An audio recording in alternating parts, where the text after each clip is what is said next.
Bismillahirrahmanirrahim. Assalamualaikum warahmatullahi wabarakatuh. Hamdan wa syukran lillah wassalatu wassalamu ala rasulillah Sayyidina wa maulana Muhammadin ibni Abdullah wa ala alihi wa sahbihi wa mawalah. La hawla wa la quwwata illa billah. Amma ba'd. Kaum muslimin muslimat dimanapun anda berada, bersyukur kepada Allah subhanahu wa ta'ala dengan mengucapkan Alhamdulillahi Rabbil Alamin. Semoga kita semua diberikan keistiqomahan oleh Allah subhanahu wa ta'ala. Siangnya bisa berpuasa dan malamnya bisa salat tarawih berjamaah di rumahnya Allah subhanahu wa ta'ala. Rasulullah sallallahu alaihi wasallam bersabda, "Man shoma Ramadhana imanan wa ihtisaban, ghufira lahu ma taqaddama min dhanbihi." Barang siapa yang berpuasa dengan keimanan kepada Allah dan mengharap ridha dari Allah subhanahu wa ta'ala, maka Allah akan mengampunkan dosa-dosanya yang telah lalu. Bulan Ramadan awalnya ialah rahmat dari Allah subhanahu wa ta'ala, kasih sayang dari Allah subhanahu wa ta'ala. Pertengahan bulan Ramadan ialah maghfirah, ampunan dari Allah subhanahu wa ta'ala. Wa akhiru, dan akhir daripada bulan Ramadan, itsqum minan nar, ialah pembebasan dari api nerakanya Allah subhanahu wa ta'ala. Bersalawat kepada Rasulullah dengan mengucapkan Allahumma salli wa sallim ala sayyidina Muhammad wa ala ali sayyidina Muhammad. Mudah-mudahan kita semua mendapatkan syafaatul uzma, pertolongan yang sangat besar dari Rasulullah sallallahu alaihi wasallam. Amin, amin ya rabbal alamin. Baiklah, pada kesempatan ini kami akan membahas satu makalah dalam kitab Nasaihul Ibad yang dikarang oleh Syekh Nawawi bin Umar Al-Jawi. Wa qala al-musannif rahimahullahu ta'ala wa nafa'na bihi wa bi'ulubihi fid dharain. Amin, amin ya rabbal alamin. An ba'diz zuhad, dari sebagian ahli zuhud.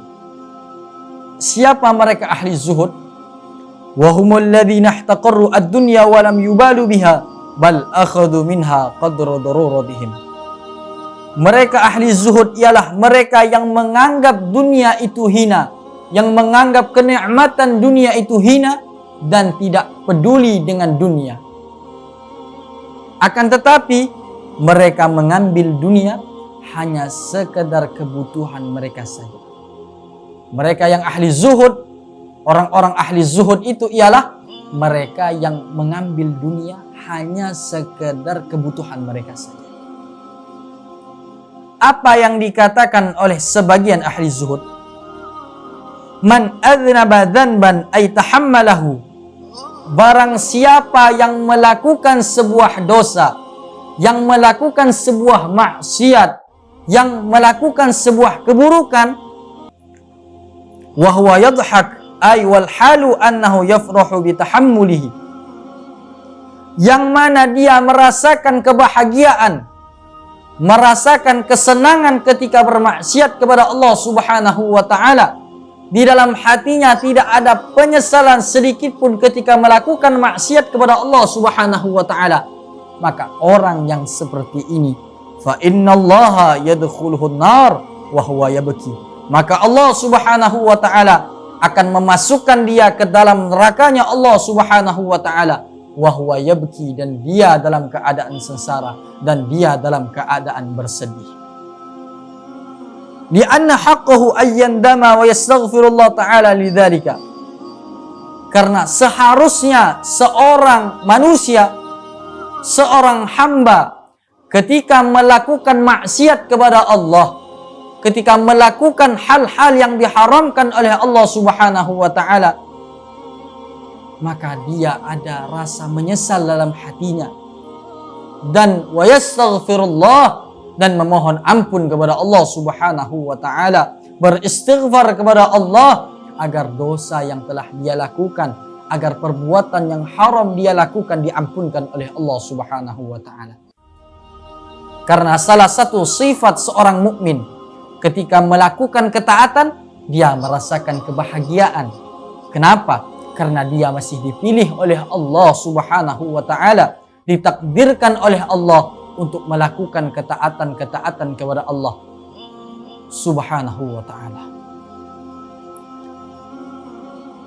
Wa man ata'a wa huwa yabki. Dan barang siapa yang melakukan ketaatan, melakukan kebaikan, mengerjakan perintah-perintah Allah Subhanahu wa ta'ala, wa huwa yabki, dan dia dalam keadaan bersedih kepada Allah Subhanahu wa ta'ala. Maksudnya apa? Hayaan min Allah ta'ala wa khaufan minhu ta'ala ala taqsiri fi tilka ta'ah. Dia melakukan ketaatan kepada Allah tetapi dia bersedih. Kenapa? Karena merasa malu kepada Allah Subhanahu wa ta'ala, merasa takut kepada Allah Subhanahu wa ta'ala atas kekurangan-kekurangan, karena dia kurang dalam hal-hal melakukan taat kepada Allah Subhanahu wa ta'ala.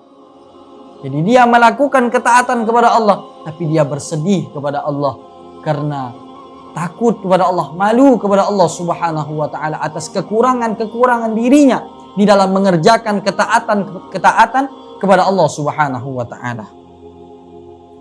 Maka orang yang seperti ini, fa innallaha ta'ala yadkhuluhul jannah wa huwa yadhhak. Maka dia akan dimasukkan dalam surganya Allah Subhanahu wa ta'ala, kekal abadi selama-lamanya, wa huwa yadhhak, dan dia dalam keadaan senang dan dia dalam keadaan gembira selama-lamanya, kekal abadi. Ayyafrahu ghayatal farh lihusuli matlubihi wa huwa afullahi ta'ala. Dia mendapatkan puncak dari segala kebahagiaan, yaitu dia mendapatkan ampunan dari Allah dan mendapatkan maaf dari Allah Subhanahu wa ta'ala. Mudah-mudahan kita semua termasuk orang-orang yang mendapatkan ampunan dari Allah Subhanahu wa ta'ala. Amin, amin ya rabbal alamin.